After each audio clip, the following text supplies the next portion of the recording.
losing someone you've shared your life with, your partner, your best friend, your other half, is one of the hardest things anyone can go through. If you're watching this, maybe you're feeling that deep ache, that emptiness, where their presence used to be. Maybe mornings are the hardest, waking up to silence instead of their voice. Or maybe it's the little things, their favorite chair, sitting empty, the way the house feels too quiet without their laughter. Grief doesn't follow a schedule. It doesn't care if you've had a good day or a bad one. It just shows up, sometimes when you least expect it. And that's okay. There's no right or wrong way to grieve. But what I want you to know is this. Even in the midst of that pain, there are gentle ways to begin healing. You don't have to rush. You don't have to pretend you're okay when you're not. But you can take small steps toward finding moments of peace, even joy, again. In this video, we'll talk about 6 gentle ways to heal and rediscover happiness after losing a spouse. These aren't quick fixes. They're not meant to be. They're small, meaningful steps to help you honor your grief while also honoring yourself and the life you still have ahead of you. Let's start with the first one. Allow yourself to feel whatever you're feeling. Grief isn't just sadness. It's anger, it's confusion, it's guilt, it's moments of unexpected relief, and sometimes all of those at once. You might feel like you're on an emotional roller coaster, and that's completely normal. The worst thing we can do is bottle those feelings up or tell ourselves we shouldn't feel a certain way. There's no rule book for grief. If you need to cry, cry. If you need to sit in silence, sit in silence. If you laugh at a memory and then feel guilty for laughing, don't. Your emotions aren't wrong. They're just yours, and they're part of the process. Now the second way. Create small rituals to honor their memory. Rituals don't have to be big or elaborate. They can be as simple as lighting a candle in the evening, sitting in their favorite spot in the garden, or playing their favorite song now and then. These little acts can help you feel connected to them in a way that's comforting rather than painful. One woman I know used to have coffee with her husband every morning, so after he passed, she kept setting out 2 cups, one for him, one for her. It made her feel like he was still part of her day. Another man would write little notes to his wife and tuck them into a journal, almost like letters he wished he could send. These small gestures won't take the grief away, but they can make it feel a little softer, a little more bearable. And finally, the third way. Reach out, even when you don't feel like it. Grief can be so isolating. It's easy to pull away from people, to tell yourself they don't understand, or that you don't want to burden them. But here's the truth. You don't have to do this alone. Even if it's just one person, a friend, a sibling, a support group, let someone in.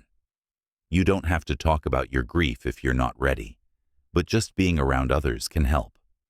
Maybe it's meeting a friend for lunch, joining a book club, or even just sitting on a park bench and chatting with a neighbor. Connection reminds us that we're still here, that life still has warmth in it, even when it feels dim. Now, these first 3 ways are just the beginning. They're about giving yourself permission to grieve, finding small ways to keep your loved one close, and letting others share the weight of your loss. In the next part, we'll talk about how to start rediscovering pieces of yourself, the parts that might feel buried under all that grief, and how to take those first tentative steps toward a new kind of happiness. But for now, I want you to know this. Healing isn't about forgetting. It's about learning how to carry their memory with you while still moving forward, one gentle step at a time. You know, one of the hardest things about grief is how it can make the world feel like it's moved on without you. Life keeps going. Neighbors chat, birds sing, the sun rises. And yet, for you, time might feel like it's standing still. Maybe you've even caught yourself thinking, How can everything just keep going like nothing's changed? But here's something important to remember. You are allowed to keep going too. Not in a way that dismisses your loss or pretends it didn't happen, but in a way that slowly, gently, makes space for new moments of light. That brings us to the fourth way to heal. Rediscover what brings you joy, even if it feels strange at first. When you've spent years sharing your life with someone, it's easy to forget what you love outside of that partnership. Maybe your spouse was the one who loved gardening, and now you're not sure what to do with those flower beds. Or maybe you always watched their favorite shows, and now the TV feels too quiet without them. This is your chance to ask yourself, what do I enjoy? Not what you used to enjoy, not what you think you should enjoy, but what actually makes you feel a little lighter right now, in this moment. It might feel awkward at first. Maybe you try painting and realize you hate it. Maybe you sign up for a class and then cancel at the last minute. That's okay. This isn't about getting it right. It's about experimenting, about remembering that you still exist as your own person. One man told me that after his wife passed, he started going to the movies alone for the first time in decades. At first, it felt lonely, but then he realized he loved getting to pick whatever film he wanted without worrying if someone else would like it. It was a small thing, but it reminded him that his own preferences still mattered. Now, the fifth way. Let go of the shoulds. Grief comes with so many invisible rules we place on ourselves. I should be over this by now. I should be stronger. I shouldn't still cry when I see their handwriting. But here's the truth. There's no timeline for grief. Some days will feel easier, and some days will knock you right back down. That doesn't mean you're failing. It just means you're human. One of the most freeing things you can do is give yourself permission to grieve in your own way, at your own pace. If you don't feel ready to sort through their clothes yet, don't. If you do want to pack up their belongings, because it helps you breathe easier, that's okay too. There's no rule that says you have to keep their side of the closet untouched, or that you have to move on quickly. This is your journey. And lastly, the sixth way. Look for the small moments of beauty. Grief can make the world feel colorless, like you're moving through a fog. But every now and then, there are little breaks in that fog. A grandchild's laugh, a cup of tea that's just the right temperature, a sunrise that takes your breath away. These moments don't erase the pain, but they do remind you that life isn't just made up of loss. It's also made up of tiny, quiet joys, if you let yourself notice them. One woman told me she started keeping a gratitude jar after her husband died. Every day, she'd write down one small thing that made her smile. A kind word from a stranger, the way the light came through her window in the afternoon. On hard days, she'd pull out those notes and remind herself that good things still existed. She wasn't pretending her grief wasn't there. She was just making sure it didn't take everything. Now, these 3 ways, rediscovering joy, letting go of shoulds, and noticing small beauties, are about gently reconnecting with yourself and the world around you. In the next part, we'll talk about how to carry your love for them forward in a way that feels meaningful, and how to start envisioning a new chapter, one where grief and happiness can coexist. But for now, I'll leave you with this. Healing isn't about leaving your loved one behind.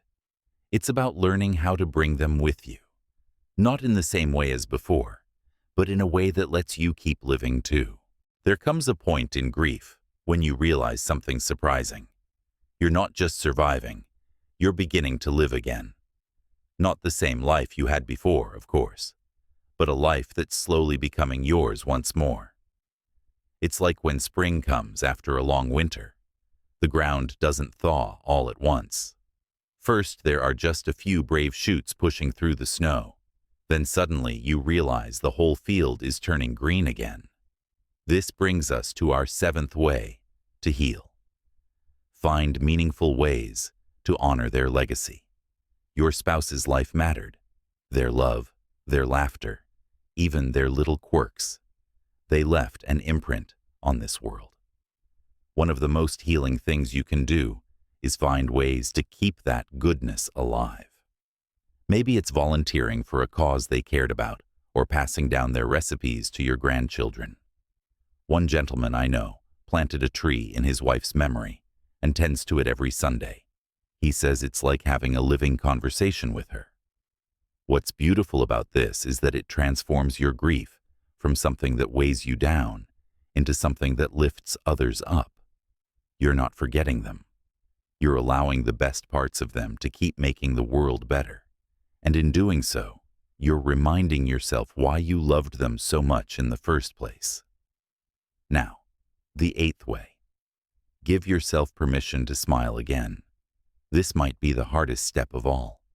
There's often this unspoken guilt that comes with finding moments of happiness after loss, as if enjoying life somehow means you're forgetting them.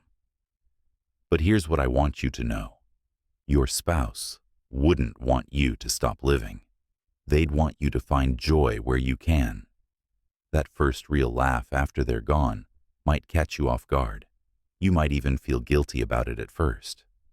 But that laughter, it's sacred. It's proof that love endures beyond loss. So when those moments come, when you catch yourself humming along to a song or getting lost in a good book, don't push them away. Embrace them. They're not betrayals, they're victories. Finally, our 9th way. Start envisioning what your new chapter could look like. This isn't about replacing what you had. That can never happen. But it is about asking yourself, what do I want the rest of my life to look like? Maybe it's traveling to places you've always wanted to see. Maybe it's finally taking that painting class you never had time for. Maybe it's simply sitting on your porch each morning, watching the world wake up and feeling grateful for another day. One woman told me that 6 months after her husband passed, she bought herself a bright red teapot, something she'd never have chosen before because it wasn't their style. That teapot became her daily reminder that it was okay to create a life that reflected who she was now. As we come to the end of our time together, I want you to remember this. Grief never really leaves us, but it does change. The sharp edges soften over time. The memories that once brought tears might someday bring smiles. And while you'll always carry your love for them, you'll also find that your heart has room for new experiences, new joys, and new meaning. So take these 9 ways with you. But remember, there's no rush. Some days will be better than others, and that's perfectly normal. What matters is that you keep putting one foot in front of the other, being gentle with yourself, and trusting that healing is possible. If this video resonated with you, I'd love to hear your story in the comments below. What small step will you take today to honor both your grief and your healing? And if you found this helpful, consider sharing it with someone else who might need to hear this message, because none of us should have to walk this path alone. Here's to your courage, to your resilience, and to the love that never dies, but simply changes form. Until next time, remember, your story isn't over yet. There are still beautiful pages left to write.